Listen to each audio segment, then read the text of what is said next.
سورۃ الکہف میں اللہ تعالیٰ کہتا ہے کہ انہم فی کہف کہتے ہیں غار والے کو. چند نوجوان تھے جنہوں نے غار میں جا کر کے پناہ لیا تھا. اللہ رب العزت نے قرآن کی اس مقدس آیتوں میں سورتوں میں باقاعدہ ایک سورت انہی کے نام سے موسوم ہے، سورۃ الکہف. اور سورۃ الکہف میں خصوصی طور پر کہا کہ انہم فتیۃ آمنوا بربہم وزدناہم ہدی.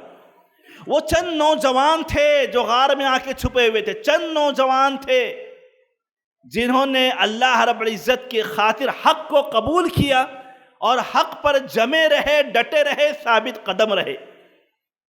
سوال یہ ہے کہ اگر اللہ رب العزت یہ کہتا کہ وہ چند لوگ تھے جنہوں نے غار میں آ کر کے پناہ لیا تو بھی کافی تھا.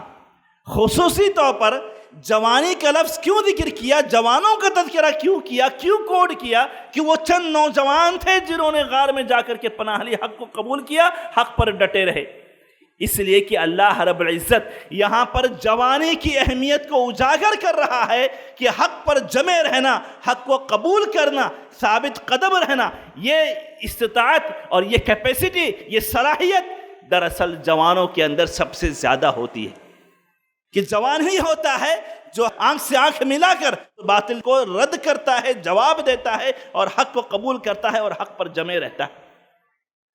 یہ چند نوجوان تھے جنہوں نے توحید کو قبول کیا، صحیح عقیدے کے ماننے والے بن گئے. اور پھر اس کے بعد جب ان کو ستایا گیا، جب ان کو پریشان کیا گیا، بادشاہ وقت کی طرف سے پریشانی آئی، اپنے عقیدے اور اپنے ایمان کے تحفظ کے خاطر دھیان رکھیے گا، جوانی کی حالت میں عقیدہ اور ایمان کتنی اہمیت کا حامل ہوتا ہے کہ جوان تھے اور اپنے عقیدے اور ایمان کے تحفظ کے خاطر اپنے قریے کو چھوڑا، اپنے شہر کو چھوڑا، اپنے اقربا کو چھوڑا، اپنے رشتہ داروں کو چھوڑا، بادشاہ وقت سے پنگا لے لیا، لیکن اپنے عقیدے اور ایمان سے کمپرومائز نہیں کیا. یہ صلاحیت جوانوں کے اندر ہوتی ہے.